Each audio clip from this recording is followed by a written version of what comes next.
Hey guys, it's your boy. Don't know why I said that, but I did.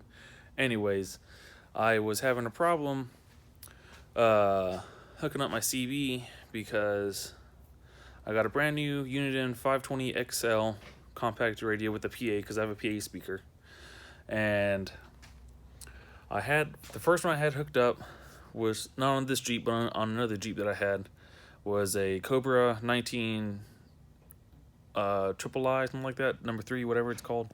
I had that hooked up to my other one. Then when I got this Jeep, I hooked it up to this one, worked just fine. And eventually the LED went out on there, and instead of trying to go and fix it and trying to figure out what was wrong with it, I had the extra cash. I thought I'll just go get a new one. And it's not that big of a deal. And if I'll just have that for parts. I don't know if the parts are interchangeable or not, but they may be. And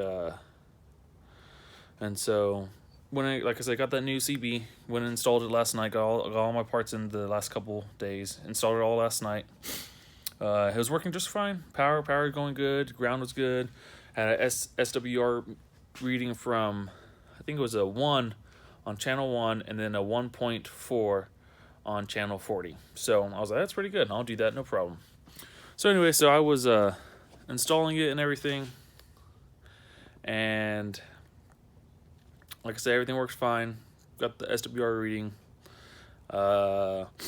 Went to go pick up my girlfriend from work, and she ended up picking her up. I don't know why I said that. Anyways, picked her up, but on the way over there, I was hearing, engine noise. I was hearing, when I press on the gas, I would hear the RPMs coming through my CB. Well, that's kind of weird. I've never experienced that before. It's my first time, I guess technically the second time installing a CB, but the first time I did it, didn't have any of those problems.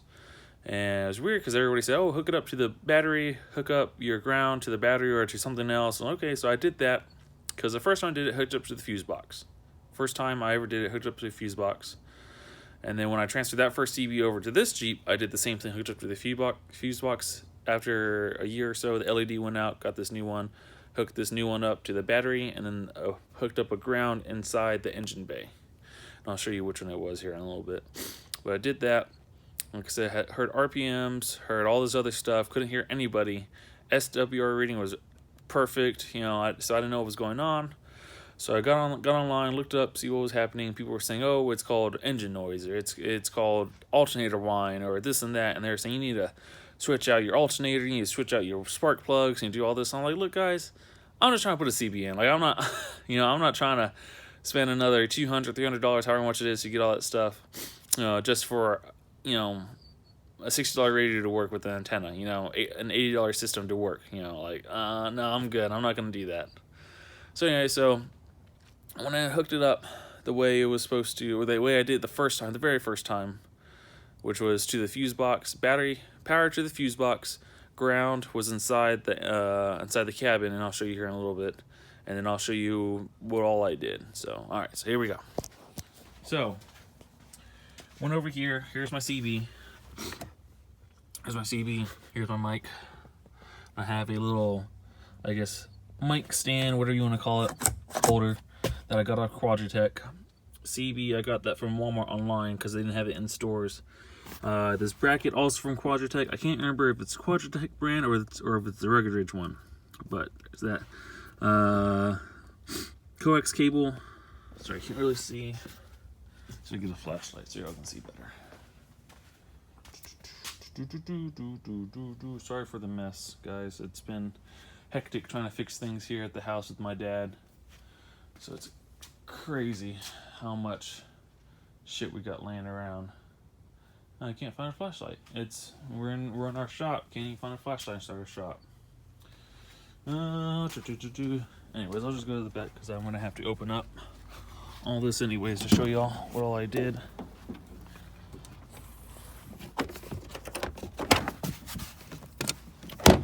Okay.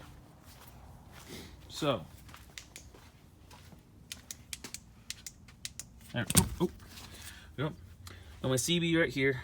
CB's right there. Coax cable. I kind of just tucked it all underneath right there. But now I ran it. There, see, there's the power and the ground running all the way through. Ran it up and over this thing that's right over here. That thing. You kind of see where it comes out. And that coax cable all the way down through here. This part of the Jeep, all the way to there. And then, so there, right there, where the light's shining right there, that's the CB wires. Hooked up the ground right there. And then I ran it with my PA speaker wire all the way through. Through up there, there's a little gap you can stick it through. And then through that firewall entrance right there. Opening. And then the coax cable goes from right here all the way through, all the way under. All the way under. Under here, under here, under here. Goes all the way over there and comes out that side, and I'll show you. And then I kind of just took all this stuff apart right here. Took all this stuff apart right here. Sorry, it's a little dusty. We're in West Texas, so you get lots and lots of dust. But ran it from over here, ran it straight through there, took this off, took all that off. There's an opening hole inside there. And I ran it through, and I didn't go through any of these plugs like some people did. There's that plug, and there's one over here. I think, that one right there. I didn't go through any of that. You can run it through that vent. There's like, you can run it. I've seen people run it through here. I didn't like that because it was just a lot of clutter, and plus it was. I was also afraid that it wouldn't be long enough. But anyways, but you run it through there, and then you can come out through here. There's a vent. See my fingers? There's a vent right here. You see, I'm actually grabbing it right here. I don't know if you can really see. Sorry if you can't see, but there's a vent right here with rubber flaps and plastic flaps, whatever you want to call it. They ran it through to this side of the tire carrier. See? Right up there. And this one right here is the Red Rock CB antenna bracket. So anyways, did that. So back to the part over here. So like I said, ran it through there, and I just use a piece of wire that I found in the shop, so you can see it coming straight through there. Right there. Oh, I'm sorry, right there. That's where you see it. Right there. Anyways, so ran it from there. And see the wire for the PA speaker wasn't long enough, so I had to add more wire. I think I used 16 gauge wire. I think that's what it was. Yeah, 16 gauge wire.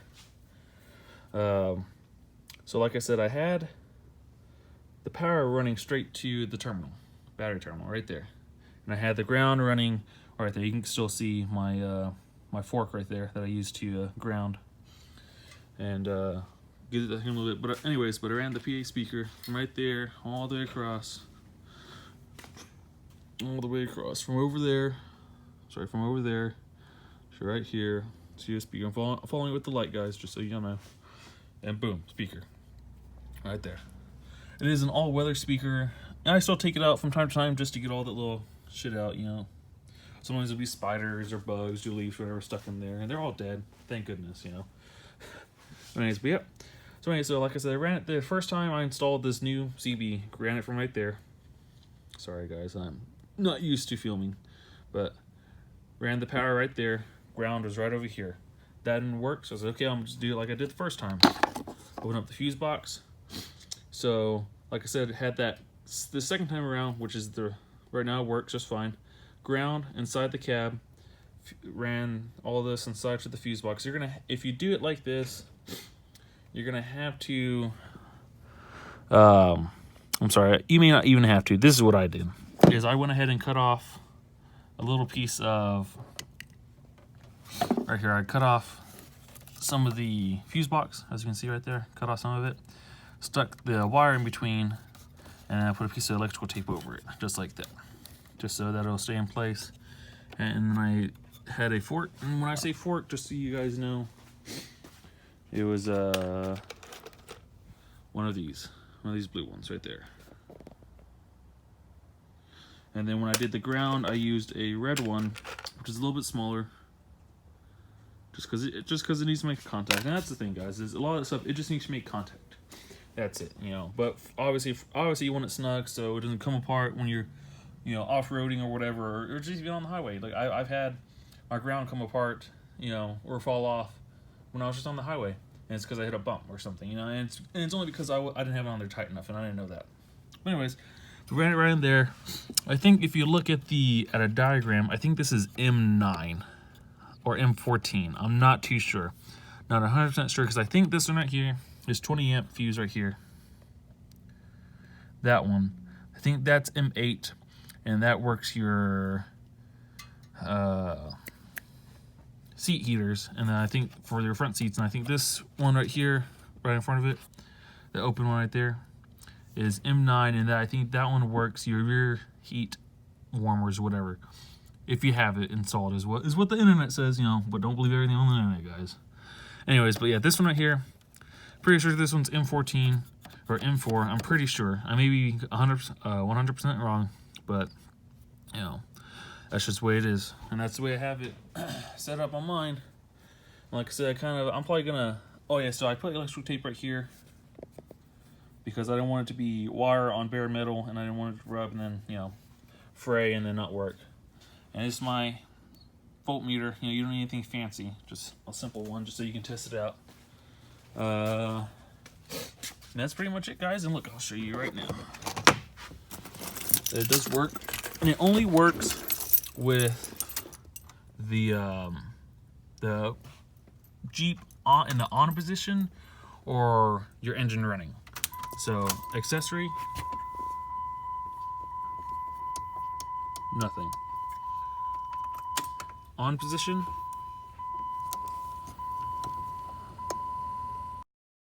right there, channel 9. Okay. Jeep started. Boom, works. Just like that. Awesome possum. Let's go. For this PA speaker that I have, it's the Pyle one, P-Y-L-E. It's a 6-inch, I think, or 5-inch, I can't remember, but it's all weather. And that's why I got it, because it was all weather.